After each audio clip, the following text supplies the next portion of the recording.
வணக்கம் சவுக்கு மீடியா நேயர்களே. இன்றைய அரசியல் அட்டையில் தமிழ்நாட்டில் நடந்த முக்கியமான அரசியல் மற்றும் சமூக நிகழ்வுகளை பற்றி விவாதிக்க இருக்கிறோம். வாருங்கள் சார். வணக்கம் சார். வணக்கம் மாலதி. வணக்கம் நிதேஷ். நிகழ்ச்சி தொடங்குறதுக்கு முன்னாடி ஜோசியம் சொல்லிட்டு தொடங்கலாம் அப்படின்ட்டு இருக்கேன். ஒரு ஜோசியம் சொல்கிறேன். வர்ற 7ஆம் தேதி திருவான்மியூர் டு உத்தண்டி ஒரு எலிவேட்டட் ஹைவே ப்ராஜெக்ட்டுக்கான டெண்டர் திறக்கப்பட இருக்கிறது. அந்த டெண்டர் ஹைதராபாத்தை சேர்ந்த KNR கன்ஸ்ட்ரக்ஷன்ஸ் என்ற நிறுவனத்திற்கு வழங்கப்பட இருக்கிறது. இதான் நான் சொல்கிறேன் ஜோசியம். சார், டெண்டர்னு ஒன்று ஓப்பன் பண்ணுறதே என்ன காரணம்னா பிட்டர்ஸை அழைக்கிறது. ஓப்பன் டெண்டர், அதில் யார் லோயஸ்ட் பிட்டர்னு இருப்பாங்க, யார் அதில் அதுக்கப்புறம் செலெக்ஷன் க்ரைட்டீரியா இருக்கும், அதை பார்த்துட்டு தான் முடிவு பண்ணுவாங்க இல்லையா. நான் சொல்கிறேன், இப்போவே KNR கன்ஸ்ட்ரக்ஷனுக்கு அந்த டெண்டர் 4000 கோடி ரூபாய் டெண்டர் வழங்கப்பட இருக்கிறது. ஆகஸ்ட் மாதம் இதற்கான திட்டம் அறிவிக்கப்பட்டது. ஸ்டேட் ஹைவேஸ் அத்தாரிட்டி என்று, நேஷ்னல் ஹைவேஸ் அத்தாரிட்டி போலவே ஸ்டேட் ஹைவேஸ் அத்தாரிட்டி என்று கடந்த ஆண்டு தமிழக அரசு உருவாக்கியது. கொள்ளையடிப்பதற்கென்றே உருவாக்கப்பட்ட ஒரு ஆணையம் அது வெளியிட்டுள்ள டெண்டர் கடந்த ஆகஸ்ட் மாதம் அந்த டெண்டர் வெளியிடப்பட்டது. அதில் 7 நவம்பர் அன்று அந்த டெண்டர் திறக்கப்பட இருக்கிறது. அந்த டெண்டர் KNR கன்ஸ்ட்ரக்ஷன் என்ற நிறுவனத்திற்கு வழங்கப்பட இருக்கிறது. இதுதான் நான் முன்கூட்டியே தகவல் சொல்கிறேன். எப்படி சார் டெண்டரே நடக்கிறதுக்கு முன்னாடி இவங்களுக்கு தான் கொடுக்க போகிறாங்க? நான் சொல்கிறேன், அந்த டெண்டரில் ஒரு கண்டிஷன் போட்டிருக்காங்க. இது மாதிரி ஒரு பிரமாதமான ஒரு சிறப்பு வாய்ந்த உலகத்தில் எங்கும் பார்க்காத அதிசயிக்கத்தக்க ஒரு கண்டிஷனை நீங்கள் எங்கேயும் பார்க்கவே முடியாது. என்ன கண்டிஷன்னா, எந்த நிறுவனம் ஹைவேஸ் அதிகாரிகளோடு சேர்ந்து அந்த இடத்தை பார்வையிட்டுள்ளதோ அந்த நிறுவனத்திற்கு தான் டெண்டர்னு ஒரு ஆர்டர் போட்டிருக்காங்க. இப்போ நீயும் டெண்டரில் பார்ட்டிசிபேட் பண்ணலாம், ஆனால் நீ போனால் ஹைவேஸ் அதிகாரிக்கும் கூட வருவாங்களா? இப்படி ஒரு கண்டிஷன் கேள்விப்பட்டிருக்கியா? சில பல ப்ராஜெக்டுகளை செய்திருக்க வேண்டும், முன் அனுபவம் இருக்க வேண்டும், ஒரு நிறுவனத்திற்கு இவ்வளோ டேர்ன் ஓவர் இருக்கணும், ஏற்கனவே பெரிய ஹைவேஸ் ப்ராஜெக்டை பண்ணிய அனுபவம் இருக்க வேண்டும், டிஃபால்ட்டராக இருக்கக்கூடாது, குறிப்பாக சாலை கட்டுமான பணிகளில் அனுபவம் இருக்க வேண்டும். இப்படிலாம் கண்டிஷன் போட்டிருக்கிறத கேள்விப்பட்டிருப்பேன். ஹைவேஸ் அத்தாரிட்டிஸோடு போய் அந்த ப்ராஜெக்ட் நடக்கிற இடத்த பார்வையிட்டது ஒரு கண்டிஷனாக வச்சுக்கிங்கன்னா கேள்விப்பட்டிருக்கியா? அந்த பாலத்தை கட்டுவதற்கு அது என்ன மிகப்பெரிய தகுதியா சார்? அதுதான் நானும் கேட்குறேன். இது ஒரு தகுதியா? ஏற்கனவே இதே போல் கார்ப்பரேஷனில் ஒரு டெண்டரை பற்றி நம்ம பேசணும், ஞாபகம் இருக்கா? என்ன டெண்டர் சொல்லுங்கள்? 24 மணி நேரத்தில் 3 நாள். 24 மணி நேரம் ஒன்று. இன்னொன்று, ரோடு போடுறதுக்கு பொல்யூஷன் கிளியரன்ஸ் சர்டிஃபிகேட் வேணும், NOC வேணும்ட்டு ஒரு கண்டிஷன் ஒன்று இம்ப்ளை பண்ணியிருந்தாங்க, ஞாபகம் இருக்கா? பொல்யூஷன் கண்ட்ரோல் போர்டுக்கிட்டேருந்து NOC எப்போ வேணும்னா சக்ஸஸ்ஃபுல் பிட்டருக்கு தான் வேணும்ன்ட்டு இருந்துச்சு. சக்ஸஸ்ஃபுல் பிட்ரு யார் வெற்றி பெறுகிறார்களோ அவங்களோட சைட்டை பொல்யூஷன் கண்ட்ரோல் போர்டு அதிகாரிகள் இன்ஸ்பெக்ட் பண்ணிவிட்டு க்ளீனாக இருக்குது அப்படின்னு கொடுக்கணுன்றது தான் இதுக்கு முன்னாடி நாம இருந்துச்சு. இப்போது அப்ளை பண்ணுறதுக்கே பொல்யூஷன் கண்ட்ரோல் போர்டோட NOCயை அட்டாச் பண்ணுங்கன்னு எப்போது டெண்டர் தரதுக்கு 2 நாளைக்கு முன்னாடி இன்சஸ்ட் பண்ணுறாங்க. ஏற்கனவே இந்த சர்டிஃபிகேட்லாம் வாங்கி ரெடியாக வச்சுக்கிட்டு ஒரு 2 ஃபேம் இருக்குது, அவன் போய் வாங்கிட்டு போயிட்டான். பொல்யூஷன் கண்ட்ரோல் போர்டு அதிகாரிகள்கிட்ட போயிட்டு சார் இந்த மாதிரி டெண்டர் முடிய போது கொடுங்கன்னு சொன்னால், உடனேலாம் வர முடியாதே அப்படின்றான். இதே போல் அங்கேயும் EE அந்த சர்டிஃபிகேட்டை கொடுக்கணுன்ட்டு ஒன்று இருக்குது. EE இருக்கவே மாட்டாரான். இந்த கான்ட்ராக்டர்கிட்ட, கார்ப்பரேஷன் கான்ட்ராக்டர்கிட்ட பேசினா, சார் EE இருக்கவே மாட்டார் சார். அதையெல்லாம் மீறி ரொம்ப கஷ்டப்பட்டு EE பிடிச்சானா, உங்களுக்கு யார் கொடுக்க போகிறாங்கன்னு தெரியாத, போய் மந்திரி ஆஃபீஸை போய் பாருங்கள், என்ன வந்து தொலை பண்ணிட்டுருக்கீங்க என்று சொல்வார்கள். இப்போ இதில் வினோதமான இந்த கண்டிஷன் என்னன்னா, ஹைவேஸ் அதிகாரிகளோடு சேர்ந்து அந்த இடத்தை பார்வையிட்ட நிறுவனத்துக்கு தான் டெண்டர் அப்படின்னு ஒரு கண்டிஷனை போட்டிருக்காங்க. இதில் நாங்களும் பார்வையிட்டதுக்கு வராங்கன்னு சொல்லிட்டு L&T போன்ற பெரிய நிறுவனங்கள் எல்லாம் முன் வந்திருக்குது, உன் கூடலாம் வர முடியாதுன்னு ஹைவேஸ் அதிகாரிகள் சொல்லிவிட்டார்கள். ஸோ இந்த KNR கன்ஸ்ட்ரக்ஷன் போய் திருவண்ணாமலையிலேருந்து உத்தண்டி வரைக்கும் போய் சுற்றி பார்த்து விட்டு, நாங்கள் ஏதோ பார்த்துருக்குறோம் பாருங்கள்னு அந்த ஹைவேஸ் அதிகாரிகளோட அந்த புகைப்படம் எல்லாம் அட்டாச் பண்ணிட்டாங்க. அண்டு L&T இது போன்ற பெரிய நிறுவனங்கள்கிட்டலாம் கூப்பிட்டு நீ அப்ளை பண்ணாதுன்ட்டாங்க. ஒன்றும் கிடையாது, தேர்தலுக்கு முன்னால் வேலு அடிக்க போகும் பெரிய கொள்ளை இது. அது 2100 கோடி என்னமோ போட்டிருந்துச்சு. அந்த காஸ்ட் இதெல்லாம் இன்ஃப்ளேட் பண்ணி 4000 கோடின்னு அதை உயர்த்துறதுன்னு முடிவெடுத்துட்டாங்க. கிட்டத்தட்ட 20 to 30% ப்ராஜெக்ட் காஸ்ட்டை இன்ஃப்ளேட் பண்ண சொல்லிட்டாங்க. 100 கோடி ரூபாய் ஒரு ரோடு போடுறதுக்கு ஆகுதுன்னா 120 கோடியாக போடுன்றதை சொல்லிட்டாங்க. சரியா? 120 கோடியாக அதை போடும்போது ஏற்கனவே அந்த 100 கோடிக்கு கோட் பண்ணுறதுலேயே 20% லாபம் வச்சு தான் அவன் போடுவான். எந்த நிறுவனமாக இருந்தாலும் 20% கூட லாபம் இல்லாமல் பிட் பண்ண மாட்டாங்க பெரிய ப்ராஜெக்டை. அதில் இன்னொரு 20% இன்ஃப்ளேட் பண்ணால் அந்த இன்ஃப்ளேட் பண்ண 20% மொத்தமாக மந்திரிக்கு. புரியுதா? 4000 கோடியில் எவ்வளோ 20%? ஸோ துண்டா 800 கோடி இதில் வேலுவுக்கு போகுது. இது எதற்காக இவ்வளவு விபரமாக நான் இந்த ஜோசியம் சொல்கிறேன் என்றால், இந்த ஜோசியம் உங்களுக்கோ நிதிஷுக்கோ பார்வையாளர்களுக்கோ அல்ல, அமலாக்கத்துறை அதிகாரிகளுக்காகத்தான் நான் இந்த ஜோசியத்தை சொல்கிறேன். முன்னாடியே சொல்லிட்டேன், 7ஆம் தேதி நடக்க போகுது. KNR கன்ஸ்ட்ரக்ஷனுக்கு டெண்டரு கொடுக்க போகிறாங்க. பார்த்துட்டு ஏற்கனவே உள்ளே வர்றதுக்கு தேவையான எஃப்ஐஆர் எடப்பாடி பழனிசாமியை குறிவைத்து போடப்பட்ட எஃப்ஐஆர் அங்கே தயாராக காத்திருக்கிறது. வேணா நானும் இந்த எஃப்ஐஆர் எடுத்து அனுப்புகிறேன், பார்த்துக்கிட்டு உள்ளே வந்து பெரும் கொள்ளையை தடுத்து நிறுத்த வேண்டியது அமலாக்கத்துறை அதிகாரிகளோட பொறுப்பு.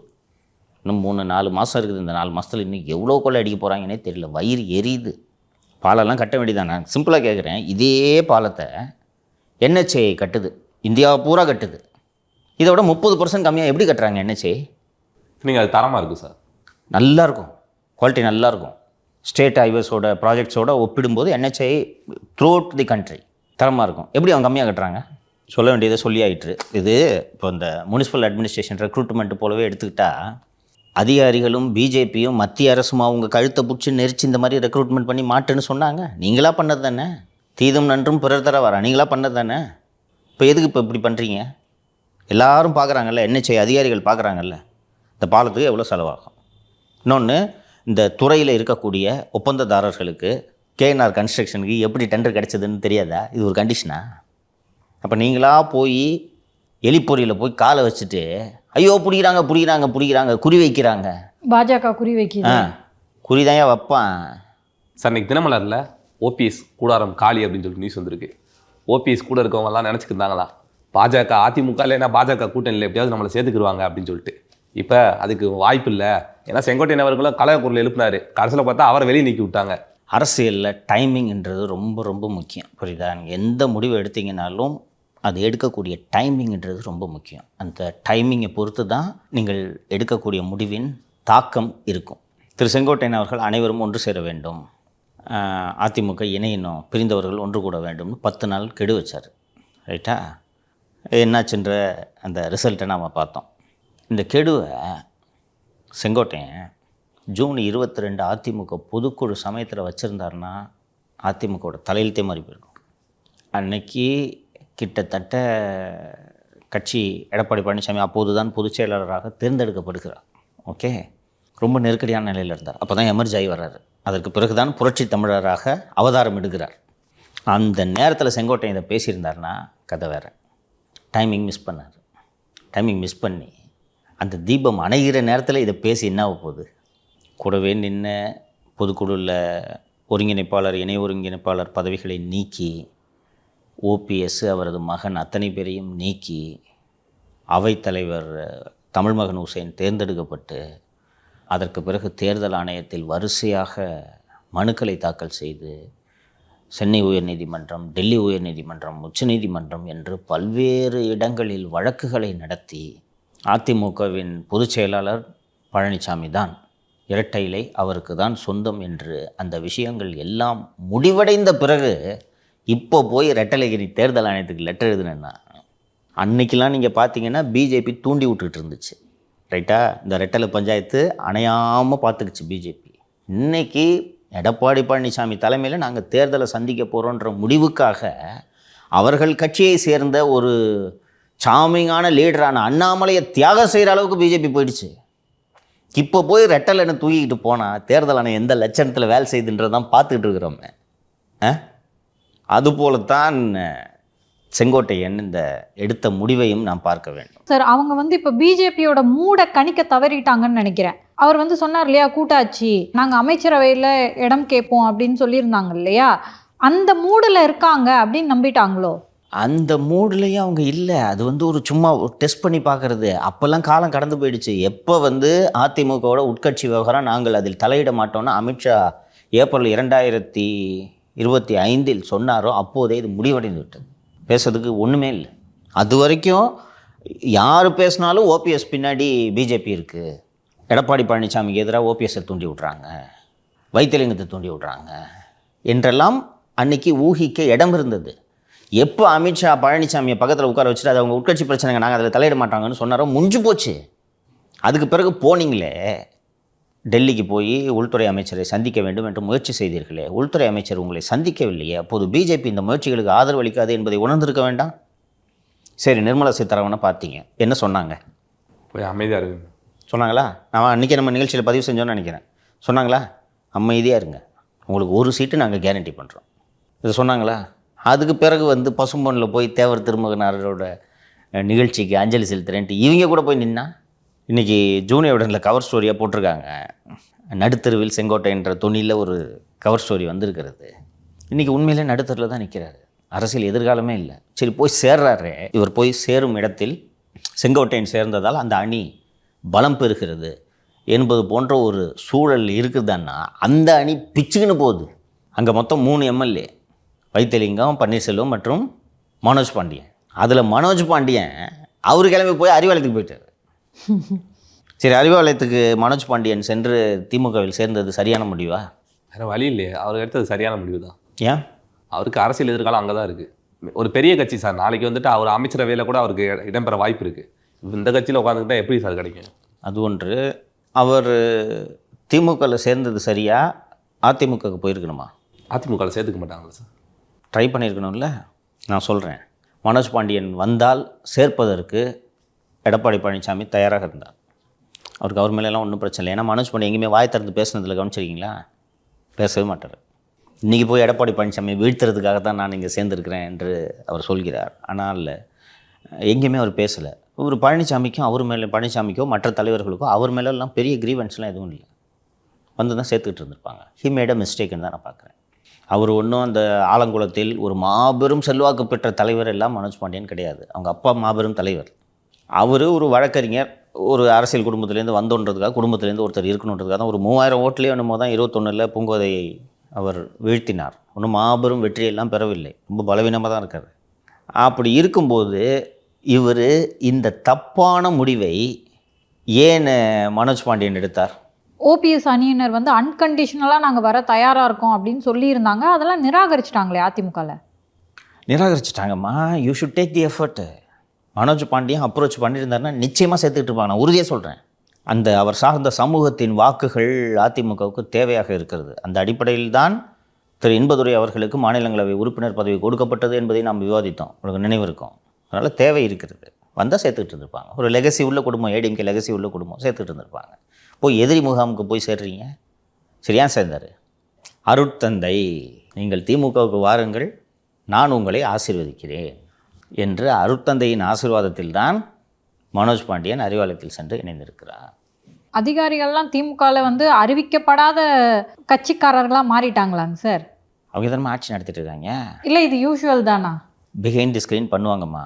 2006 இறுதி நேரத்தில் வைகோ அவர்கள் திமுக கூட்டணியிலிருந்து விலகி தன்னை 13 மாதங்கள் சிறையில் வைத்த செல்வி ஜெயலலிதாவின் கூட்டணியில் இணைந்ததற்கு ராமானுஜம் தான் முக்கிய காரணம்.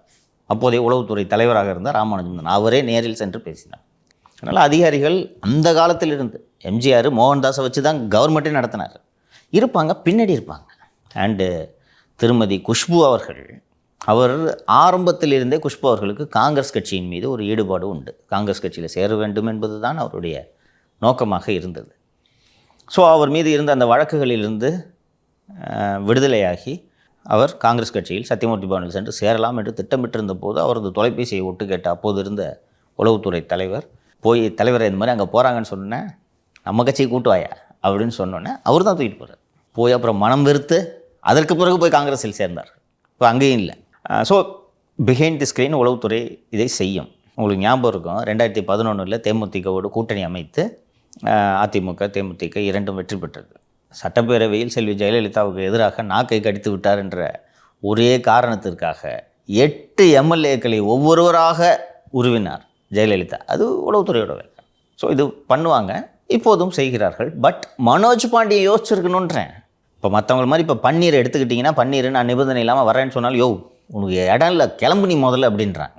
அண்ட் இன்னொன்று வெளிப்படையாகவே சொல்லிட்டாரு, அதிமுக அலுவலகத்தை போய் இப்படி அடித்து உடைச்ச ஆளை எப்படிங்க நாங்கள் சேர்த்துக்க முடியும் கட்சியில்?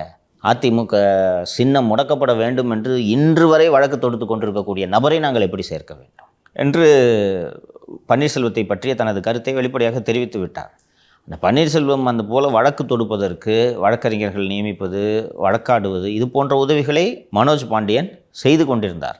என்றாலும் அவர் மீது பெரிய அளவு கோபம் இல்லை. ஒரு இடத்துல இருந்தார்னா இங்கே வக்கீல் வேணும்னு கேட்டானா உதவிகள் எல்லாம் செய்வது இயல்பு என்பதை திரு பழனிசாமி அவர்கள் புரிந்து கொள்வார். இன்னொன்று, எல்லாரையும் எல்லாம் வேண்டான்னு சொல்கிற நிலைமையில் அவர் இல்லை, வந்தால் சேர்த்துக்கிட்டு இருந்திருப்பார். So Manoj Pandian made a mistake. So இப்போ ஆலங்குளத்தில் அவருக்கு சீட்டு உறுதின்னு சொல்லியிருப்பாங்க. பூங்கோதை தான் இடத்த மாற்றி போகணுன்ட்டு நான் நினைக்கிறேன். பட் ஆலங்குளத்தில் அவரை வீழ்த்தும் வேலையை அதிமுக செய்யும். இன்பதுரையே இங்கே நிறுத்தினாலும் வியப்படைவதற்கு ஒன்றும் இல்லை. அவர் இப்போ தான் மாநிலங்களவை உறுப்பினராக இருக்கார். But they may take a call. And இவரை எப்படியாவது மனோஜ் பாண்டியனை வீழ்த்தி ஆகணும் அப்படின்றதுல தீவிரமாக இருப்பாங்க. இன்னொன்று, மனோஜ் பாண்டியனுக்கு கடந்த முறை விழுந்த வாக்குகள் இரட்டை இலைக்காக அதிமுக உறுப்பினர் என்பதற்காக விழுந்த வாக்குகள் இப்போது அது அப்படியே எதிர்முகாமுக்கு ஷிஃப்ட் ஆகுது. பூங்கோதைக்கு அங்கே ஒன்றும் செல்வாக்கு இல்லை. இன்னொன்று, அங்கே திருநெல்வேலியில் திமுக ஆவுடையப்பன் அணி, பூங்கோதை அணி, அப்பாவு அணி என்று துண்டு துண்டாக உடைந்து கிடக்கிறது. ஏகப்பட்ட கோஷ்டி பூசல். இதெல்லாம் தாண்டி அவர் திமுக ஜெயிக்கிறதுன்றது அத்தனை எளிதல்ல. So he made a mistake என்று தான் நான் பார்க்கிறேன். அதிமுக சைட்லேயும் அந்த எஃபர்ட் எடுக்கல சார். எஃபர்ட் எடுக்கலை, நீங்கள் சொல்கிறது சரிதான். இவங்களும் எடுத்திருக்கணும். பட் தேவை யாருக்கு அதிகமாக இருக்குது? மனோஜ் பாண்டியன் வந்தால் 26 நான் சிஎம்னா எடப்பாடி பழனிசாமி நிற கூப்பிட்டுருப்பாரு. அந்த நிலைமையில் அவங்க இருக்காங்களா? ஆனால் எங்கே போனால் எம்எல்ஏ ஆக முடியுன்ற முடிவை நீங்கள் தானே எடுக்கணும். ஸோ ரெண்டையும் வே பண்ணி பார்க்கணும். நீங்கள் பொலிட்டிஷியனு, உள்ளூரில் இருக்கக்கூடிய திமுகவோட நிலைமை என்னன்றது தெரியும். ஒரு அதிகாரி சொல்கிறான்றதுக்காக போய் சேர்றீங்க. சொந்த காசில் சூனி வச்சுக்கிட்டாரு. அதுக்கு மேலே என்ன பண்ண முடியும்? அதிமுக அப்படி அவரை கூப்பிட்டுருந்தாலும் இன்னொரு சிக்கல் இருக்குல்ல சார். அவர் நாளைக்கு எம்எல்ஏ சீட்டு கொடுத்தாலும் கூட எனக்கு அமைச்சர் பதவி வேணும்னு கேட்பார்ல சார். கொடுக்க மாட்டேன். ஒன்ஸ் ஜெயிச்சுட்டா எடப்பாடி பழனிசாமி 10 ஜெயலலிதாவாக மாறப்போகிறார், எழுதி வைத்துக் கொள்ளுங்கள். அதுக்கான ஸ்ட்ரீக்ஸ் அவர்கிட்ட இருக்குது. அவர் அப்படித்தான் இருக்க போகிறார். அந்த ஒரு ரெசல்யூட்னஸ்ன்னு சொல்லுவாங்க, அது அவர்கிட்ட இருக்குது. அதனால கேபினெட் ஃபார்மேஷனில் அவரோட டிஸ்கிரிப்ஷன் அப்படி கட்டாயமாக நீ வந்து எனக்கு இன்னொன்று ஜெயிச்சாச்சு அதுக்கப்புறம் மந்திரி ஆகனா என்ன, ஆக்கலன்னா என்ன? கம்யூனல் ரெப்ரஸன்டேஷன் அடிப்படையில் இயல்பாகவே அமைச்சர் பதவி உங்களை தேடி வருவதற்கு வாய்ப்பு இருக்கிறது. ஆனால் இவ்வளவு நாள் நீங்கள் பன்னீர்செல்வத்தோட கரத்தை வலுப்படுத்திக்கிட்டு இருந்துட்டு உங்களுக்கு வந்து மந்திரி பதவி கொடுத்தா அப்புறம் எடப்பாடி கூடவே நின்றுட்டு இருந்தவனுக்கு என்ன மரியாதை? அதே சமூகத்தைச் சேர்ந்த அதிமுக காரரான இன்பதுரைக்கு மரியாதையா? நேற்று வரை பன்னீர்செல்வத்தோடு இருந்து கொண்டு அதிமுக ஆட்சிக்கு எதிராக வாக்களித்த மனோஜ் பாண்டியனுக்கு மரியாதையா? வந்திருந்தால் ஒரு எம்எல்ஏ சீட்டு உறுதி, வெற்றி பெறவும் வாய்ப்பு இருக்குது. அதை நீங்கள் உறுதி செஞ்சுருக்கணும். வர்றேங்க எம்எல்ஏ ஆக்கி விடுங்க அப்படின்னு கேட்டானா உங்களோட அரசியல் வாழ்க்கை அடுத்த 5 ஆண்டு காலங்களுக்கு உறுதி செய்யப்பட்டிருக்கிறது என்று புரிந்து கொள்ளலாம். இப்போ இல்லை. அது மட்டும் இல்லாமல் இன்றைக்கி ஜூனியர்டனில் தான் கவர் ஸ்டோரி வந்திருக்குன்னு சொன்னேன்ல, ஒரு செங்கோட்டையன் கடைசியாக கேட்டிருக்காரு. செங்கோட்டையன் கட்சியை விட்டு நீக்கப்படுவதற்கு முன்பாக அதிமுக தலைவர்கள்கிட்ட எனக்கு இந்த எம்எல்ஏ சீட்டையாவது உறுதிப்படுத்தி கொடுக்க சொல்லுங்கள் என்று கேட்டிருக்கிறார். அப்போது பார்க்கலான்ட்டு மட்டும்தான் பழனிசாமி தரப்பிலிருந்து பதிலாக வந்திருக்கிறது. அவர் பொறுமையாக இருந்திருக்கணும் அப்படின்ட்டு தான் நான் நினைக்கிறேன். பட் இப்போது கோபியில் எம்எல்ஏ ஆகிறதுக்கு கூட வாய்ப்பு இல்லை. ஸோ அது அந்த டைமிங் சொன்னேன்ல, நான் தவறான டைமிங்கில் எடுத்த தவறான முடிவு. யூசி எதுவும் அவரை டிஎம்கேல சேர்த்துக்க வாய்ப்பு இருக்காங்க சார்? வாய்ப்பு இருக்குது. இப்போ கூட ஒரு செங்கோட்டையன் அவர்களுக்கு கோபியில் கொங்கு பகுதியிலேயே திமுக வீக்காக தானே இருக்குது. அதற்கான வாய்ப்புகள் இருக்குது. பட்டு யூசிக்கு இப்போது செங்கோட்டையனை எம்எல்ஏ ஆக்கிறத விட நாம் தலைமைச் செயலாளர் ஆகணுன்றதில் தான் அதிதீவிரமாக கவனமாக இருக்கிறார் என்பதால் யூசிக்கு இப்போது இதையெல்லாம் பார்க்க நேரமில்லை. சார் 1980 இந்திரா காந்தி அவர்கள் வந்து இந்த எம்ஜிஆர் ஆட்சியை கலைச்சப்ப அவர் எப்படி நீதி கேட்டு சுற்றுப்பயணம் நடத்தினாரோ அது மாதிரி செங்கோட்டையன் அவர்களும் போகிறதா செய்தி வந்துச்சு. அப்படி போனார்னா அது எடுபடுமா சார்? ஃபஸ்ட்டு ஒரு விஷயத்த சொல்லிடுறேன். சுற்றுப்பயணம் போகிறதுக்கு பணம் வேணும். ஓகேவா? நீங்கள் பாட்டுக்கு தனியாக சுற்றுப்பயணம் நீங்கள் பாட்டுக்கு நடந்து போய்கிட்டு இருக்கலாம். என்ன, சுற்றுப்பயணம் போகும்போது கூட்டம் வேணும். ஒவ்வொரு பாயிண்ட்லேயும் நின்று பேசணும். மக்கள் எழுச்சி அடைய வேண்டும். அதிகமான தொண்டர்கள் உங்கள் பின்னால் நிற்கிறார்கள்ன்ற இமேஜை நீங்கள் உருவாக்கணும். கோபிலேயே உங்களுக்கு ஆள் இல்லையே. கோபிச்செட்டிப்பாளையத்திலே உங்களுக்கு ஆதரவாளர்கள் இல்லாத போது நீதி கேட்டு நீங்கள் நெடும்பயணம் சென்று என்ன பயன்? அண்ட் அந்த நெடும்பயணம் நீங்கள் செல்வதாக இருந்தால் செலவுக்கு பணம் வேணுமே. யார் செலவு பண்ண போகிறா? இந்த ஜூனியர்டன் ஸ்டோரியில் இந்த நீக்கப்படுவதற்கு முன்பாக சசிகலாவின் தூதுவர்களை செங்கோட்டையன் அவர்கள் சந்தித்த போது நீங்கள் கிளம்பி வாங்க, எல்லா செலவையும் நான் பார்த்துக்கிறேன்ட்டு வாக்குறுதி கொடுத்துருந்தார்கள். இப்போது நீக்கப்பட்ட பிறகு யாருமே ஃபோன் எடுக்கிறது இல்லைன்னு செய்தி வந்திருக்குது. இதுதான் அரசியல். அன்றைக்கி பேசுவாங்க. அன்றைக்கி டிடி தினகரனோ பன்னீர்செல்வமோ வைத்திலிங்கமோ நீங்கள் கிளம்பி வாங்கினே பார்த்துக்கலாண்ணே அப்படி தான் சொல்லியிருக்காங்கன்னு வந்திருக்கிறதுல. நீங்கள் வாங்கினே பார்த்துக்கலானேன்னு சொல்லியிருப்பாங்க. வந்துட்டீங்க, என்னாச்சு? அப்போது ஒரு அரசியல் தலைவர் எல்லாத்தையும் வே பண்ணும். ஃபஸ்ட்டு இவங்களெல்லாம் நம்ப முடியுமான்றது நீங்கள் யோசிக்கணும். அவங்க கூட பழகியிருக்கீங்க. பன்னீர்செல்வம் எப்படிப்பட்ட ஆள் என்பதை நீங்கள் உணர வேண்டாமா? பன்னீர்செல்வத்தோடு ட்ராவல் பண்ணிவிட்டு பன்னீர் எப்படிப்பட்ட ஆள் என்பதை புரிந்து கொண்டு தானே அண்ணன் கேபி முனுசாமி ஆளை விடுறா சாமின்னு ஓடி வந்தார். டிடி தினகரன் அவர்கள்லாம் ஒருபோதும் பிஜேபியோட கூட்டணியே கிடையாதுன்னு சொல்லிட்டு போய் கடைசியில் கூட்டணி வச்சார். இதை விட இன்னும் நிறைய விஷயம் இருக்குது. நமக்கு பொதுவெளிக்கு தெரியாத விஷயங்கள், இந்த நபர்கள் எப்படிப்பட்டவர்கள் என்பதை பற்றி பொதுவெளியில் இல்லாத விஷயங்கள் ஏராளமாக இருக்கிறது.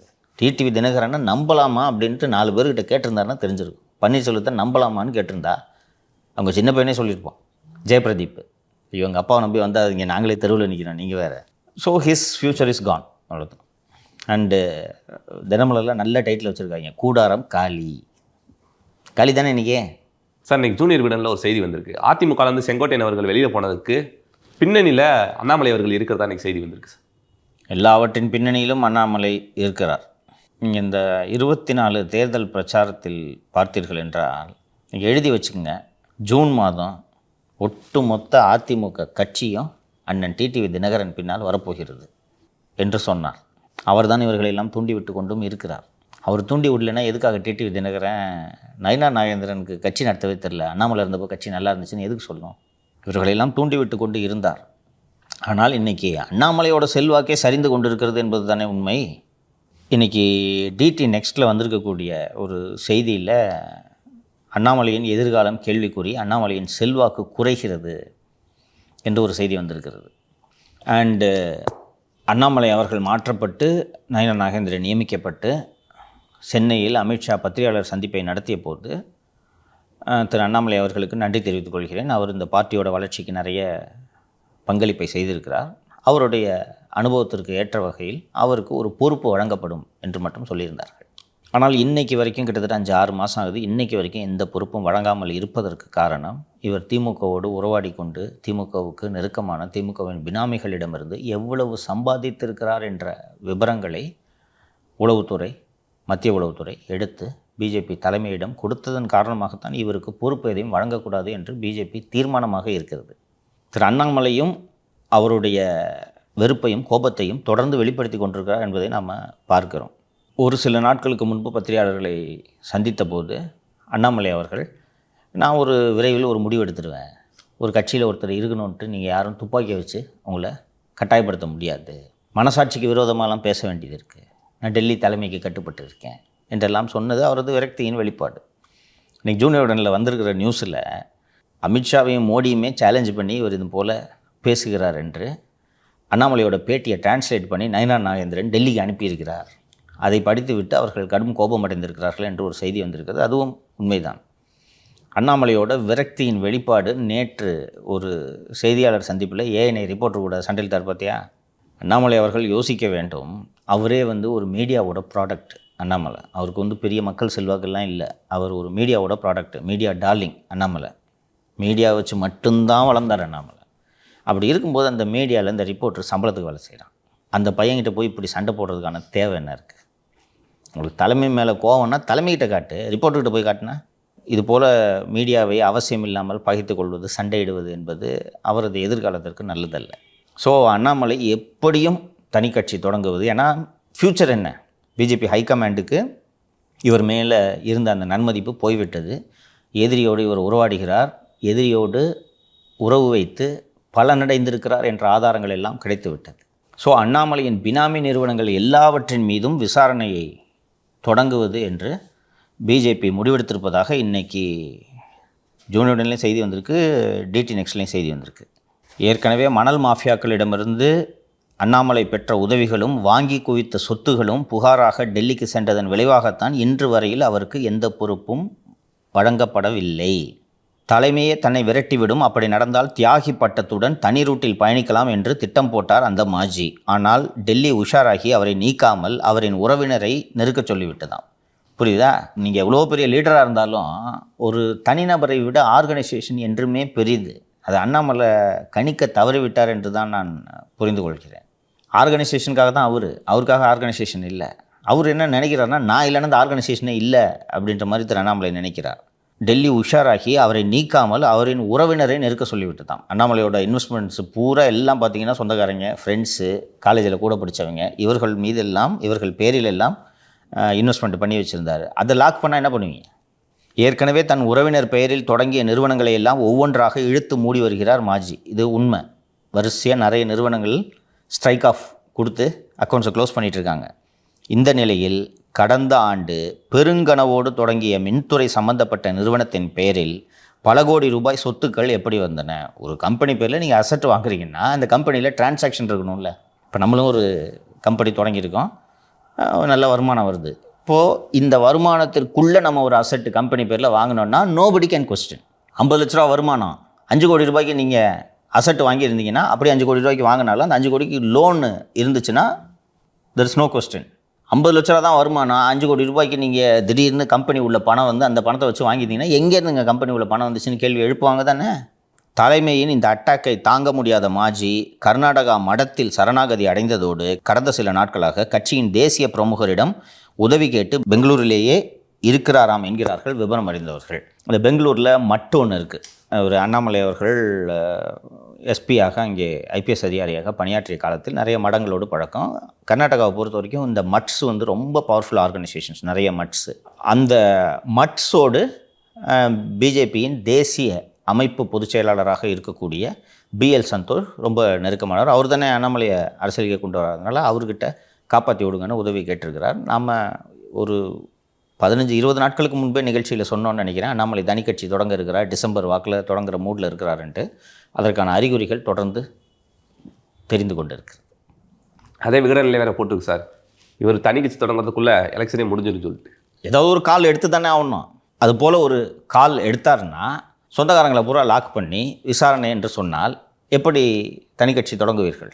அதை மீறி தனி கட்சி தொடங்கணும். இவர் தனி கட்சி தொடங்கலைனாலும் திமுக இவரை விடாது. இவ்வளோ நாள் உனக்கு எதுக்கு செலவு பண்ணிகிட்டு இருந்தோம்?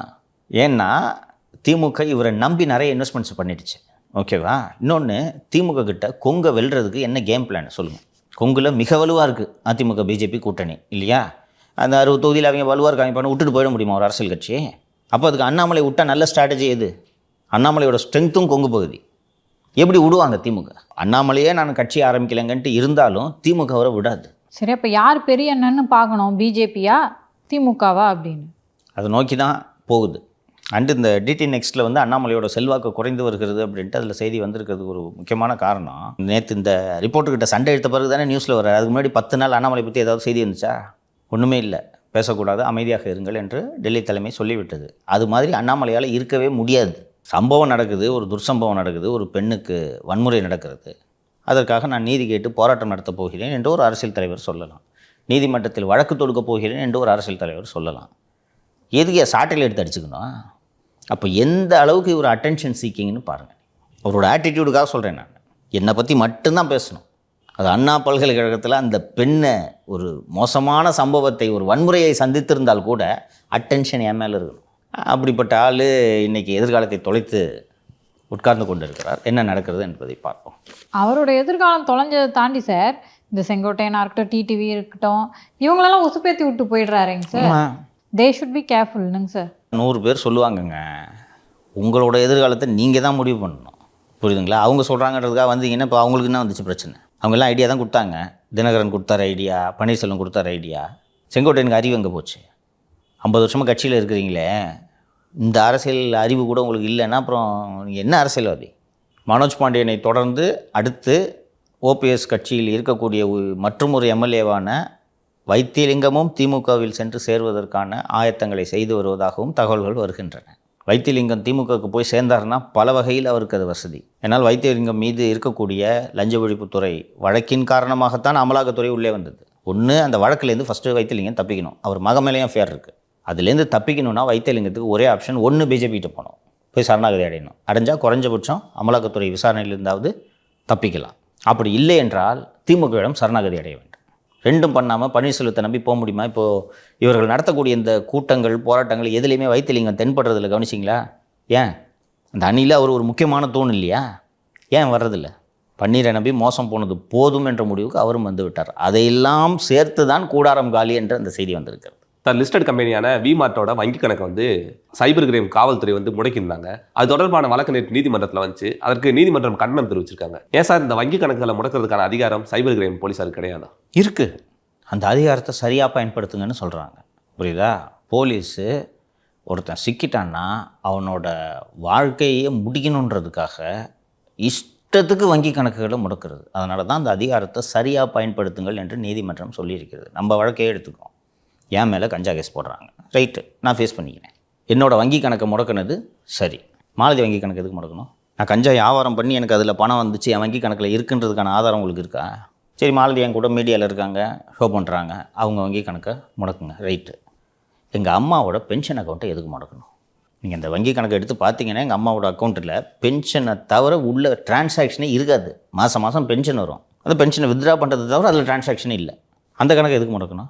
இங்கே ஒரு பையன் வேலை செஞ்சுட்டு இருந்தான், பிரபுன்னு. அவனுக்கு இந்த ஆஃபீஸ்லேருந்து சம்பளம் போகிறத தவிர அந்த அக்கௌண்ட்டில் டிரான்சாக்ஷனே கிடையாது. அது எதுக்கு முடக்கணும்?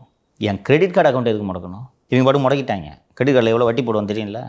6 மாதம் கழித்து ஜெயிலேருந்து வெளியில் வந்து பார்த்தா ஏறி நிற்கிது வட்டி. நான் 40,000 கட்டணும் கிரெடிட் கார்டில். 6 மாதம் கழித்து வெளியில் வரும்போது 98,000 கட்ட சொன்னாங்க தெரியுமா? அந்த வங்கி கணக்கை முடக்கிறதுக்கு அந்த இன்ஸ்பெக்டர்கிட்டேருந்து ஒரே ஒரு மெயில் போதும். ஸோ கண்மூடித்தனமாக அதிகாரத்தை துஷ்பிரயோகம் செய்வது தொடர்பாகத்தான் உயர்நீதிமன்றம் கருத்து தெரிவிக்கிறது என்று நாம் புரிந்து கொள்ள வேண்டும். இப்போது நான் ஒரு குற்றச்செயலில் ஈடுபடுறேன், அந்த குற்றத்துக்கான ப்ரொசீட்ஸ் அந்த வங்கி கணக்கில் இருந்துச்சுன்னா நீங்கள் முடக்குங்க. இப்போது இந்த டிஜிட்டல் அரெஸ்ட் பண்ணுறாங்க இல்லை சீட்டிங் பண்ணுறாங்கன்னு வச்சுக்கோங்க.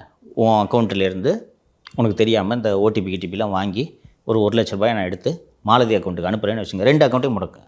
இது ஃபேர். ஏன்னா அந்த பணம் 1 லட்ச ரூபா திடீர்னு மாலதி அக்கௌண்ட்டில் டெபாசிட் ஆகிருக்கு. அப்போ மாலதி தான் அதுக்கு பதில் சொல்லணும்.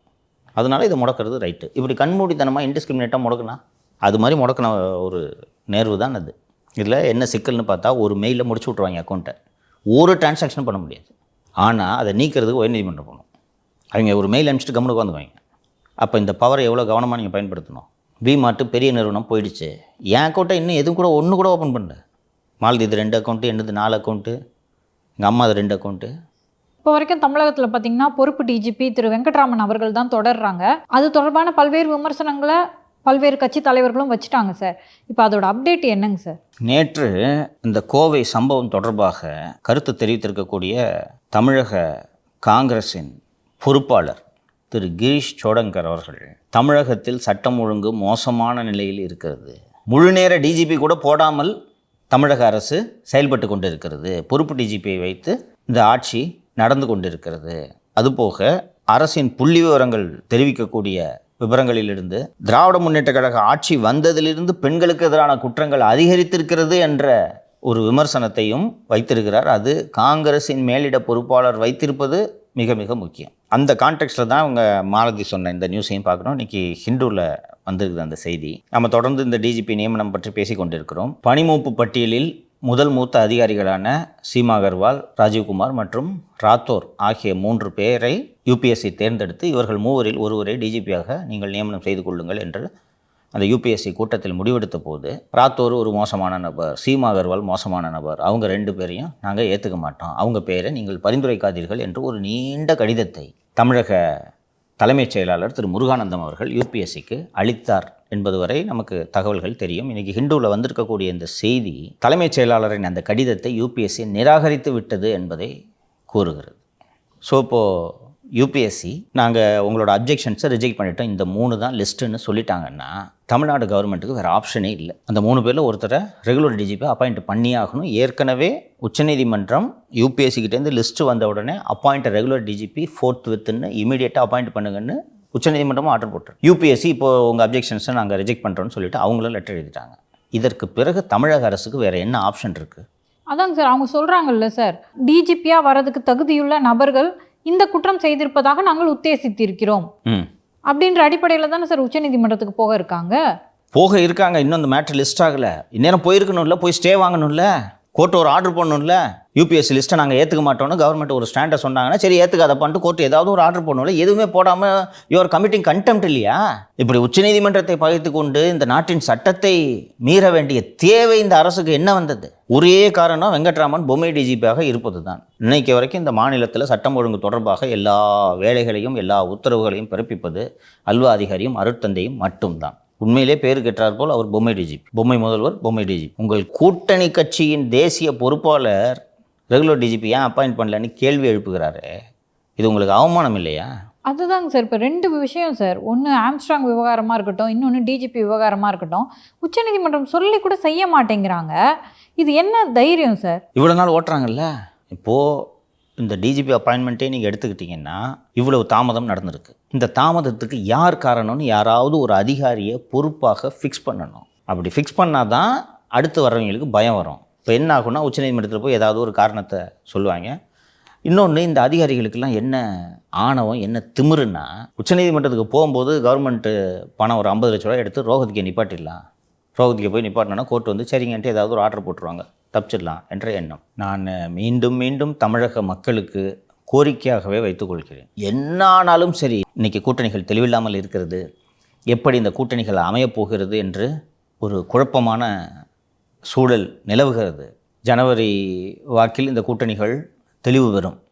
என்ன ஆனாலும் சரி தமிழக மக்கள் மீண்டும் திமுக ஆட்சிக்கு வருவதை அனுமதிக்கவே கூடாது. இதெல்லாம் ஒரு சின்ன விஷயமாக நீங்கள் பார்க்கக்கூடாது. இந்த டிஜிபி அப்பாயின்மெண்ட்ன்றது ஒன்றும் இல்லை. இது நான் பல முறை சொல்லியிருக்கேன். முதல்வருக்கும் துணை முதல்வருக்கும் சீமா அகர்வாலையோ சந்தீப் ராய் ராத்தோரையோ டிஜிபி ஆக்கக்கூடாதுன்னு ஏதாவது தனிப்பட்ட காரணங்கள் இருக்கிறதா? யாரானாலும் சரி அவங்க 2 பேர் மட்டும் ஆகக்கூடாதுன்ட்டு ஏதாவது ரீசன் இருக்கா?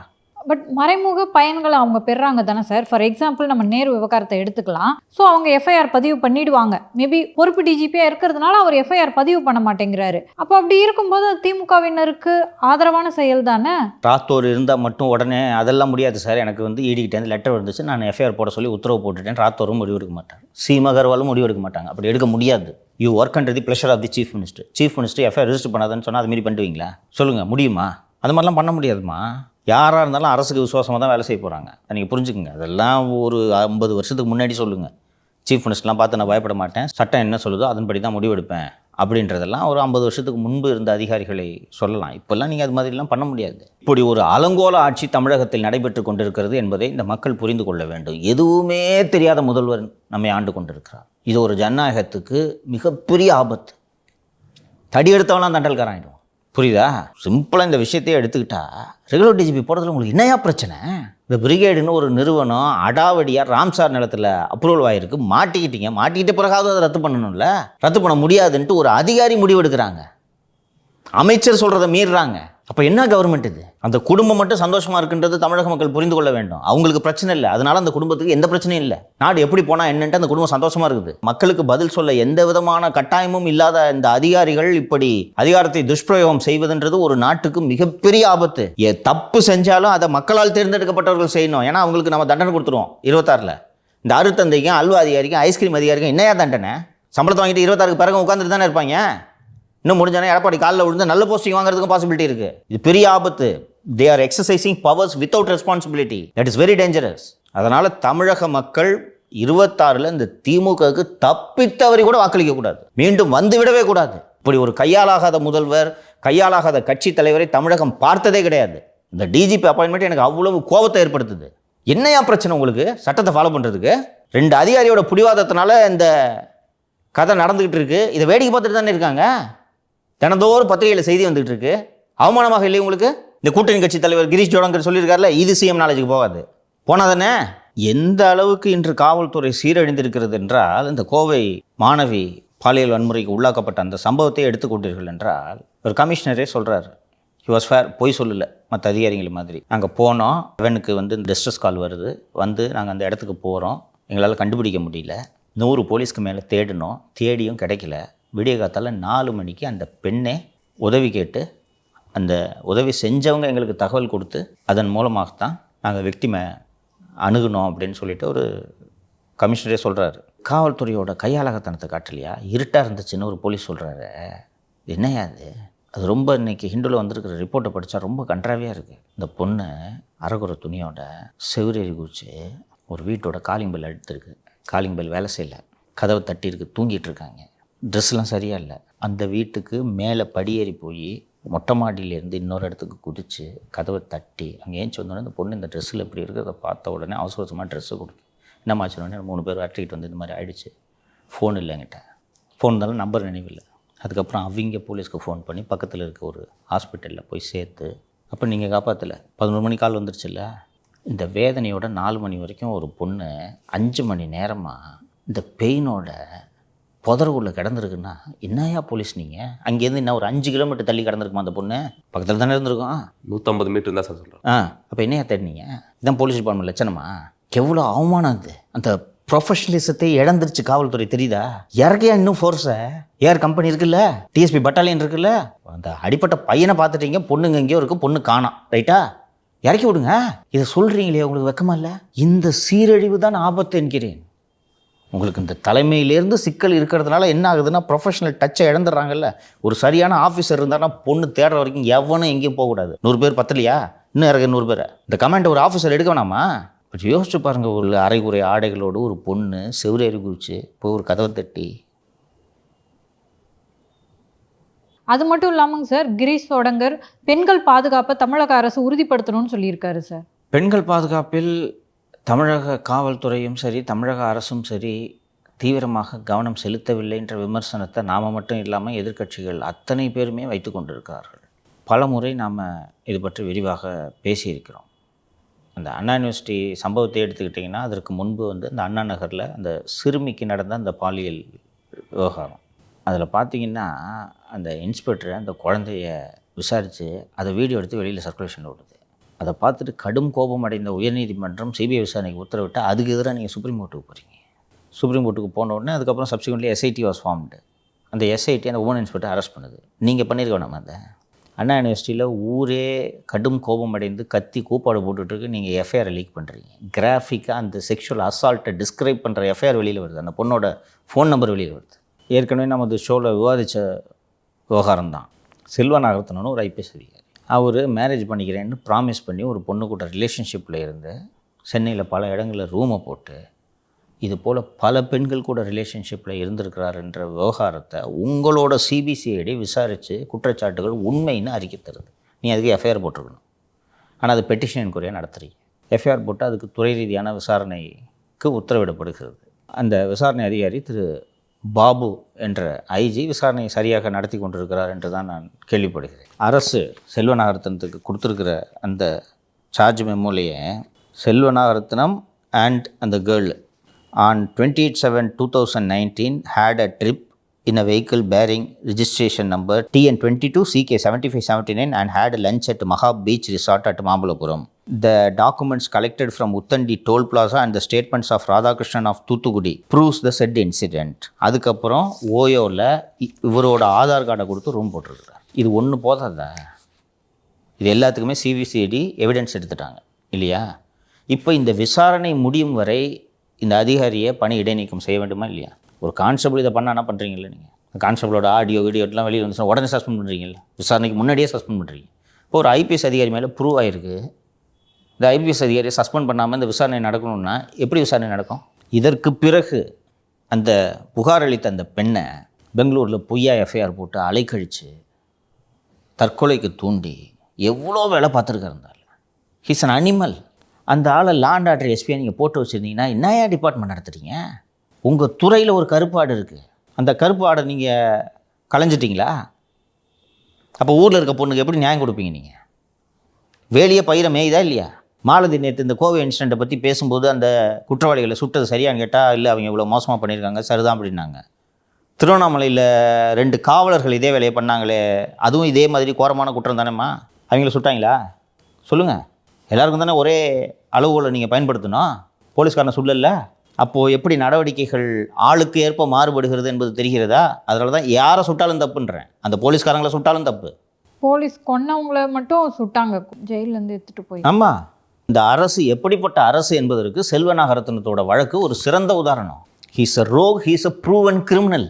செல்வ நாகரத்னம் மீது புகார் அளித்த பெண்ணு பொய் கூட சொல்லியிருக்கலாம், நான் அதை மறுக்கலை. அந்த விசாரணை நடைபெறுற வரைக்கும் செல்வ நாகரத்னம் பணி இடைநீக்கத்தில் தானே இருக்கணும். லாண்ட் ஆர்டர் போஸ்டிங் போட்டு வச்சுருந்தீங்கன்னா என்னையா மீனிங்கு? நம்மளும் தொடர்ந்து வந்து பார்த்துட்டு வரோம் சார். ஒரு பெண்ணு வந்துட்டு இது மாதிரி என் கூட இருந்த அந்த வீடியோ ஃபுல்லாக வெளியிடுறாங்க அப்படின்னு சொல்லி காவல்துறையிட்ட போய் புகார் அளிக்க போனால் காவல்துறையினரே அந்த வீடியோ உட்காந்து பார்க்கறது. ஆமாம். ஒரு பொண்ணு 2 வீலரை காணா போச்சுன்னு சொல்லிட்டு ஒரு பெண்ணு புகார் கொடுத்தா 2 வீலர் வாங்குறதுக்கு லாட்ஜுக்கு கூப்பிட்டா ஒரு கான்ஸ்டபிள் பார்த்தீங்களா நீங்கள்? இது எல்லாமே காவல்துறை எந்த அளவுக்கு சீரழிஞ்சு போய் இருக்குன்றதுக்கான இண்டிகேஷன்ஸ். புரியுதுங்களா? பயம் போயிடுச்சு போலீஸில். அதனால் இன்எஃபிஷியன்ட் ஆகுது டிபார்ட்மெண்ட்டு. இதுக்கான மூல காரணம் ஹெச்ஓபிஎஃப் நியமனத்திலிருந்து தொடங்குகிறது. புரியுதா? நீங்கள் யோக்கியமா? சட்டத்தை மீறிக்கிட்டு தானே நீங்கள் பொறுப்பு டிஜிபியை போட்டு வச்சுருக்கீங்க. ஒரு சைடு என்னன்னா கிரீஷ் சோடங்கர் வந்துட்டு சொல்கிறாரு, பொறுப்பு டிஜிபியை போட்டிருக்கீங்க, ஒழுங்காக வந்து இந்த நிரந்தர டிஜிபியை போடுங்க அப்படின்னு சொல்கிறாரு. சங்கிட்ட அழகிரி அவர்கள் என்ன சொல்கிறாங்கன்னா, நாங்கள் ஆட்சி அதிகாரத்தில் பங்குன்னு கேட்டால் அது கூட்டணிக்கு குந்தம் விளைவிக்கிற மாதிரியா? இப்போ நீங்கள் மட்டும் ஆட்சி அதிகாரத்துக்கு வந்துடுவீங்க, நாங்களும் கூட்டணி கட்சியில் தானே இருக்கோம், நாங்கள் மட்டும் மெழுகுவத்தி போல் உருகி ஒன்றுமே இல்லாமல் போயிடணுமா? காங்கிரஸ் கட்சி இல்லாமல் போயிடணுமா? நீங்கள் வந்து பிஜேபி அழிக்கின்ற ஒரே காரணத்துக்காக நாங்கள் அழிஞ்சு போக முடியுமா அப்படின்லாம் கேட்டிருக்காரு. That's a fair question. நியாயமான வாதமாக தானே தெரிகிறது. அவர் திரு KS அழகிரி சொல்லும் கருத்துக்களை நாம் ஒதுக்கிவிட்டு கடந்து செல்ல முடியாது. ஏனென்றால் அவர் முன்னாள் TNCC பிரசிடென்ட். இப்போ அவர் சொல்கிறதையும் கிரீஷ் ஜோடங்கரோட கடுமையான இந்த விமர்சனங்களையும் இணைத்து தான் பார்க்க வேண்டும். என்னென்னா கூட்டணி கட்சிகள் தங்களோட ஸ்டேக்ஸை இன்க்ரீஸ் பண்ணுறாங்க, புரியுதா? இப்போ தான் இதெல்லாம் வெளிவர தொடங்கும். என்னவென்றால் இவ்வளவு நாள் ஆட்சி இருக்குது, சரி எதுக்கு சண்டை போட்டுக்கிட்டு என்ன பிரயோஜனம் அப்படின்ட்டு நினச்சிக்கிட்டு இருந்திருப்பாங்க. இப்போ தான் இதெல்லாம் உரைக்க ஆரம்பிக்கும். அதாவது என்னென்னா, இவ்வளவு மோசமான ஆட்சியை நடத்திக்கிட்டு இருக்காங்க. இவ்வளவு மோசமான ஆட்சியை நாங்கள் இந்த 4.5 வருஷமாக முட்டு கொடுத்துக்கிட்டு இருந்தோம். அப்போ நாங்கள் இவ்வளவு தியாகத்தை செஞ்சுருக்கோம்ல, நீங்கள் பண்ணுற அயோக்கியத்தனத்தெல்லாம் பல்ல கடிச்சிட்டு பொறுமையாக இருந்தால கூடவாது கொஞ்சம் சீட்டை கொடு. எதுக்கு தான் நாங்கள் இந்த சிலுவையை நாங்கள் இவ்வளோ நாள் சுமந்துக்கிட்டு இருந்தோம், இனியும் எதுக்கு சுமக்கணும்? இன்னைக்கு எல்லா கூட்டணி கட்சிகளுக்கும் விஜய் என்ற ஆப்ஷன் வந்திருக்கு. ஸோ அந்த ஸ்டேக்ஸை இன்க்ரீஸ் பண்ணுறதுக்காக இது போன்ற ரொம்ப கான்ஷியஸாக, ஏன்னா கிரீஷ் ஜோடங்கர், கேஎஸ் அழகிரி 2 பேரும் ஒரே நேரத்தில் பேசுகிறாங்க. நேற்று வேடங்களில் அவர் பேசியிருக்காரு, இன்றைக்கி கிரீஷ் ஜோடங்கரோட இந்த விமர்சனம் ஸ்டாட்டிஸ்டிக்ஸ் ரிலீஸ் பண்ணி பேசியிருக்காரு. ஸோ இது ஸ்டேக்ஸை இன்க்ரீஸ் பண்ணுறதுக்கு. அப்போது இவ்வளவு குற்றச்சாட்டுகள் இருந்தாலும் நாங்கள் அதை கண்டும் காணாமல் போகிறோம், எதிர்கொள்கிறோம், விமர்சனம் செய்யாமல் இருந்திருக்கிறோம். குறைந்தது ஆனால் பலனை மட்டும் நீங்கள் அனுபவிக்கிறீர்கள். இதுதான் கேஎஸ் அழகிரி சொல்கிறது இல்லையா? நீங்கள் பிஜேபி எதிர்க்கணுன்ற ஒரே காரணத்துக்காக நாங்கள் அழிஞ்சு போகணுமா? நியாயமாக தானே இருக்குது. ஸோ வரக்கூடிய நாட்களில் இந்த ப்ரெஷர் இன்னும் இன்க்ரீஸ் ஆகும். இதர கட்சிகளும் சேர்ந்து இந்த ப்ரெஷரை அதிகரிக்கும். திமுக என்ன தான் சார் பண்ண போகிறாங்க? கஷ்டம்தான். கருணாநிதி மாதிரி ஒரு ஸ்டேட்ஸ்மேன் இருந்தாங்கன்னா அவர் பேசி பேலன்ஸ் பண்ணிடுவார். ஸ்டாலினுக்கு அந்த பொறுமையும் கிடையாது. கட்சியில் இவங்களையெல்லாம் பேசி சமாளிக்கக்கூடிய வகையில் ஒரு மூத்த தலைவரோ பக்குவமான தலைவரோ இல்லை என்பது தான் இவங்களுக்கு சிக்கல். இப்போ நேரு போன்ற ஆட்கள் பேச முடியும், ஆனால் அவர் டிஃபெண்ட் பண்ணிட்டு இருப்பாரா, உங்களுக்காக வந்து கூட்டணி பேச்சுவார்த்தை நடத்துவாரா? அதனால சிக்கல். இதெல்லாம் சேர்த்து தான் நான் சொல்கிறேன், 26 இவங்க நிச்சயமாக தோப்பாங்க. தொகுதி பங்கீடு அவ்வளவு எளிதாக முடியாது. துணை பொதுச் செயலாளர் பதவியெல்லாம் பொன்முடிக்கு கொடுத்துருக்காங்க.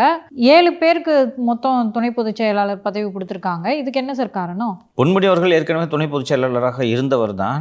துணை பொதுச் செயலாளர் பதவி கொடுத்திருக்கிறார்கள் என்பதை விட ஏற்கனவே பொன்முடி அவர்கள் துணை பொதுச் செயலாளராக இருந்தவர் தான். இப்போது கூடுதலாக கொடுக்கப்பட்டிருக்கும் பதவி என்றால் திரு வெள்ளக்கோவில் சுவாமிநாதனுக்கு கொடுக்கப்பட்டிருக்கக்கூடிய இந்த பதவியை தான் நம்ம பார்க்க வேண்டும். திமுக இந்த கொங்கு பகுதியில் பேலன்ஸ் பண்ணுறதுக்காக சுவாமிநாதனுக்கும், கட்சியில் ஒரு மூத்தவர், அவரை நம்ம இக்னோர் பண்ணிட்டோம் அப்படின்ட்டு இருக்கக்கூடாது. மேலும் பொன்முடி அவர்களுக்கு ஏதாவது ஒரு அங்கீகாரம் கொடுத்தால் தானே அவர் ஒரு விழுப்புரம் மாவட்டத்தில் இருக்கக்கூடிய சட்டப்பேரவை தொகுதிகளுக்காவது செலவு செய்வார். பதவியும் கொடுக்கல, எதுவும் கொடுக்கலன்னா 5 தொகுதியை பார்த்துக்கனா எப்படி பார்த்துக்குவார்? அதனால் இது எல்லாவற்றையும் சேர்த்து பேலன்ஸ் பண்ணி தான் இந்த பதவிகளை நியமனம் செய்திருக்கிறார்கள். பெரிய சிக்கலை சந்திக்கப் போகிறார்கள் என்பது அந்த தலைமைக்கும் தெரியும். எல்லாவற்றையும் விட அவர்களுக்கு பேரிடியாக வந்திருப்பது தான் இந்த வாக்காளர் திருத்தம். இதில் தான் அவங்க அடி வாங்க போகிறாங்க. இதே போன்று இன்னொரு செய்தி வேற திமுக தொடர்பானது. பழனிவேல் தியாகராஜன் அவர்கள் வந்துட்டு நேற்று மதுரையில் அவருடைய தொகுதிகளில் போய் ஆய்வு பண்ணிட்டு இருந்தாரு. அப்போ அங்கே இருக்க மக்கள் வந்து ஒரு குற்றச்சாட்டு வைக்கிறாங்க, பாதாள சாக்கடையெல்லாம் அடைச்சு கிடக்கு, எந்த விதமான நடவடிக்கையும் எடுக்கல அப்படின்னு சொல்லிட்டு. அப்போ பழனிவேல் தியாகராஜன் அவர்கள் அதிகாரிகளை பார்த்து கேட்குறாங்க, நான் எதிர்கட்சியாக இருந்தப்போ கூட இந்த மாதிரி பிரச்சனைலாம் வரல, உடனே நடவடிக்கை எடுத்துக்கிருந்தீங்க. இப்போ நான் ஆளுங்கட்சியாக இருக்கேன், இப்போ நான் வந்து பதவியில் இருக்கேன், ஆனாலும் வந்துட்டு நீங்கள் எந்த விதமான நடவடிக்கையும் எடுக்க மாட்டீங்க அப்படின்னு சொல்லிட்டு கேட்டுக்காரு. இப்போ என்ன ஆச்சு அப்படின்ட்டு 2016 21 நான் எதிர்கட்சி எம்எல்ஏ அங்க இருந்தேன். அப்ப இந்த பிரச்சனை எல்லாம் இல்ல. இன்னைக்கு ஆளுங்கட்சியா நாங்க இருக்கோம். என்ன மாறி இருக்கு? அன்னைக்கு இல்லாத பிரச்சனை இன்னைக்கு இருக்குன்னு நான் கேட்கிறேன். அதுக்கு பதில் சொல்லுங்கன்னு கேட்கிறேன். என்ன மாறி இருக்கு? மாட்டு எண்ணிக்கை அதிகரிச்சிருக்கா, இல்ல நபர் எண்ணிக்கை அதிகரிச்சிருக்கா? ஏன் அன்னைக்கு இல்லாத பிரச்சனை? இந்த அம்மா எனக்கு தெரியும், ஏன் அன்னைக்கு இல்லாத பிரச்சனை இன்னைக்கு இருக்கு? என்ன மாறி இருக்கு? நீங்க தானே இங்க தங்குறீங்க.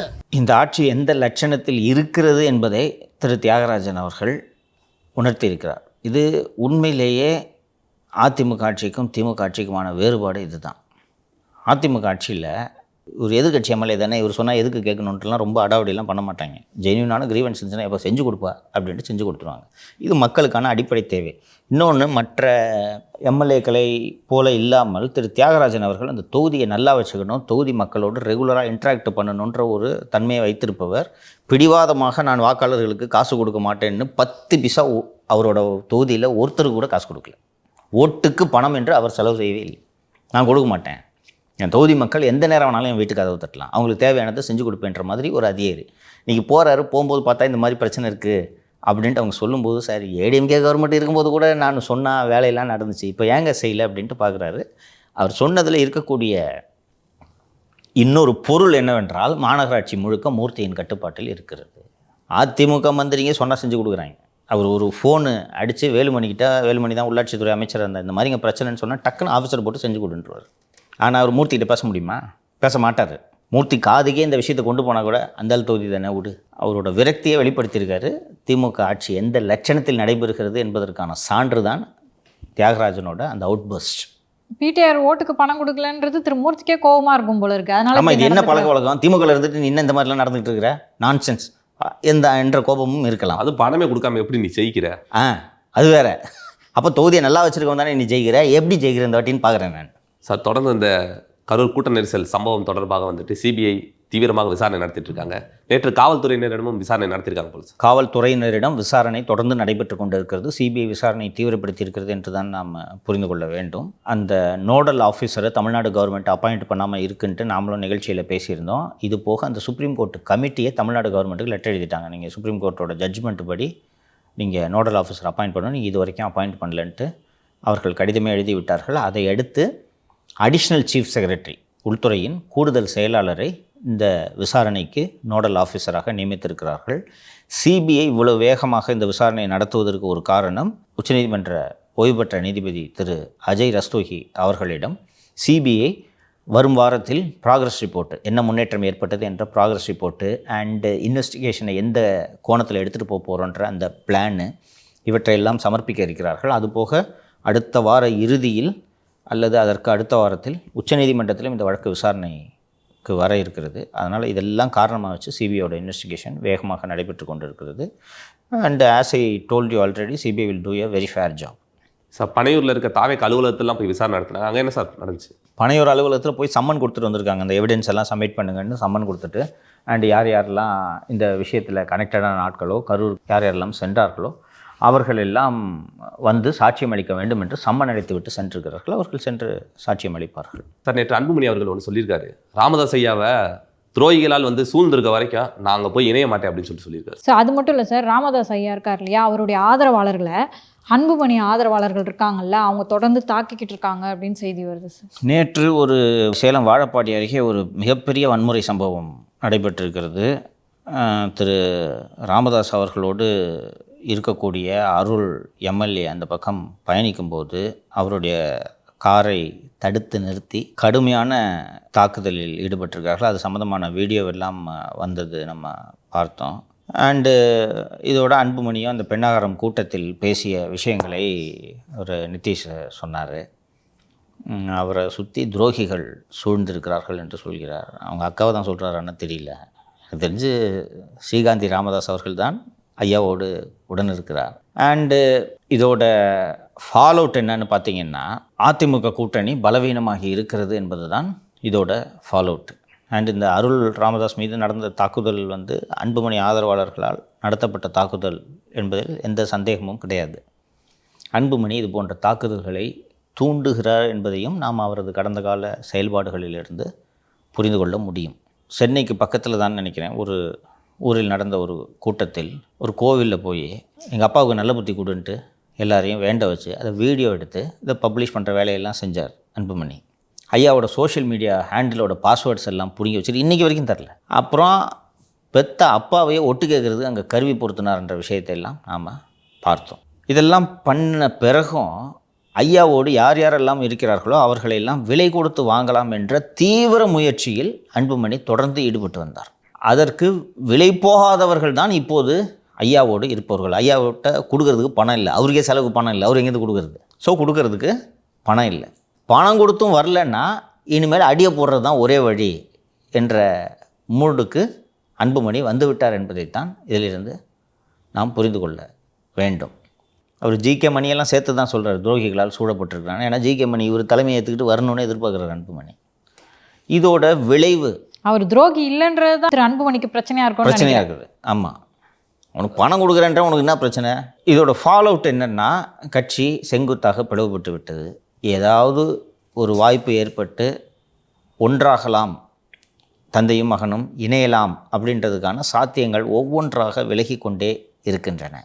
ஸோ அன்புமணி அதிமுக பக்கமும் ஐயா திமுக பக்கமும் செல்வதற்கான சூழல் உருவாகி இருக்கிறது. சமீபத்தில் நடந்து முடிந்த அந்த வாக்காளர் திருத்தத்திற்கான அந்த அனைத்து கட்சி கூட்டத்திற்கான அழைப்பு ஐயாவுக்கு வழங்கப்பட்டது, அன்புமணிக்கு வழங்கப்படவில்லை. நீங்கள் இதை கவனிக்கணும். அதுபோக திரு அருள் அவர்கள் மீது நடத்தப்பட்ட இந்த தாக்குதல் தொடர்பாக 13 பேரை உடனடியாக காவல்துறை கைது செய்திருக்கு. 20 பேர் மேலே எஃப்ஐஆர் போட்டிருக்காங்க. இப்படி வேலை செய்கிற போலீஸ் ஆயா அந்த போலீஸு இப்படி ஒரு துரிதமான நடவடிக்கையை நாங்க இதுக்கு முன்னாடி செஞ்சிருக்காங்களா? பார்த்தது இல்லையா? அடிச்சுட்டு அவங்க பாட்டு சுற்றிட்டு இருப்பாங்க. நம்ம வீட்டில் சாக்கடை ஊற்றிட்டு சுற்றிட்டு இல்லை இல்ல முடிஞ்சா திரு அருளை தூக்கி உள்ள வச்சிருப்பாங்க. உள்ளே வச்சுருப்பாங்க. நீ வந்து அவங்க நடமாடுற இடத்துல நீ எதுக்கு கார் எடுத்துக்கிட்டு போன ராஸ்கல். நான் ஏர்போர்ட் மூர்த்திக்கு நடந்த மாதிரி. அப்படிப்பட்ட போலீஸ் தான் இது. இப்படி துரிதமாக செயல்பட்டு நடவடிக்கை எடுக்கிறாங்கன்னா ஐயாவுக்கு திமுகவின் ஆதரவு இருக்கிறது என்பது தான் இதிலிருந்து நாம் புரிந்து கொள்ள வேண்டியது. இதை நோக்கி தான் போகுது. So ADMK leaders and BJP leaders they have to make up their mind. இனிமேல் யூனிஃபிகேஷன் அண்டு யூனிட்டிக்கான பாசிபிலிட்டி ரொம்ப ரொம்ப குறைவு. ஐயாவும் ஏதாவது ஒரு சைடை சார்ந்து தானே இருக்கணும். ஐயா கிட்ட பணம் இல்லை, ஆதரவு வேணும். பணமும் இல்லாமல் அதிகாரமும் இல்லாமல் மகனுக்கு எதிராக எப்படி ஐயா சண்டை போடுவார்? ஐயா நிலமையில் எனக்கு ஐயாவுக்கு மனசார அதிமுக கிட்ட வரணுன்றது தான் விருப்பம், அது எனக்கு தெரியும். பட் இப்போது மகன் என்னென்ன பண்ணுறான்றதை பார்த்துட்டோம், ரைட்டா? இப்போது தன்னோடு இருக்கக்கூடிய ஒரு எம்எல்ஏவை வழிமறித்து இப்படி அடிக்கிறாங்க. அந்த எம்எல்ஏ சிக்கியிருந்தானா வெட்டியிருப்பாங்க, சரியா? அப்போ ஐயா வேடிக்கை பார்த்துட்டு கம்முன்னு இருந்தானா எவன் கூட இருப்பான்? அன்புமணி ஆளுங்க போகிற இடத்துலாம் அடிப்பாங்க. நான் சொல்கிறேன், போகிற இடத்துலாம் அடிப்பாங்க. அதான் அடுத்தது ஆரம்பிச்சிட்டாங்கல்ல, பணம் கொடுத்தா வாங்கலாம், இனிமேல் அடி ஆரம்பிச்சிட்டாங்க. இப்போ நான் ஐயா கூட இருக்கிறேன்னு வச்சுக்க, நிம்மதி வழியில் நடமாட முடியுமா? பிஎம்கே வலுவாக இருக்கிற பகுதியில் என்னால் நடமாட முடியுமா? ஒரு எம்எல்ஏவுக்கு இந்த கதி. அண்டு சோஷியல் மீடியாவில் ஏதாவது எழுதுனா கடையை தேடி போய் அடிக்கிறாங்க. அப்போ நான் ஐயா கூட இருக்கிறேன்னா எனக்கு ஐயா என்ன பாதுகாப்பு தர முடியும்? அப்போ ஏதாவது ஒரு சைடு சார்ந்து தானே ஆகணும். அப்போ ஜிகே மணிகிட்ட சொல்லி கொஞ்சம் நடவடிக்கை எடுக்க சொல்லியா அப்படின்னு சொன்ன உடனே டக்குனு எஃப்ஐஆர் போட்டு நீ தூக்கிட்டாங்க. இப்போது ஐயாவோட ஆதரவாளர்களுக்கு ஒரு நம்பிக்கை வரும், சரி ஐயா ஏதோ பண்ணுறாரு. காலம்தான் தீர்மானிக்குது, புரியுதா? ஐயாவுக்கு மனசார கூட்டணி இங்கிட்டு வரணுன்றது தான் அவரோட விருப்பம். ஆனால் எப்படி போகுது பாருங்கள். இப்போது பிளவுபட்ட பாமகவோடு அதிமுக கூட்டணி வைக்க வேண்டிய நெருக்கடிக்கு ஆளாகி இருக்கிறார்கள். ஸோ இப்போது ஐயா இந்த அணிக்கு வர்றதுனால திருமாவளவனுக்கு பெரிய அப்ஜெக்ஷன் இருக்கிறதுக்கான வாய்ப்புகள் கிடையாது. ஏன் சார் அப்படி சொல்கிறீங்க? பையன் தான் பஞ்சாயத்து. ஐயா ஒரு மூத்த தலைவர் என்ற அடிப்படையில் ஏற்றுக்கொள்கிறேன் என்று உருட்டலாம்.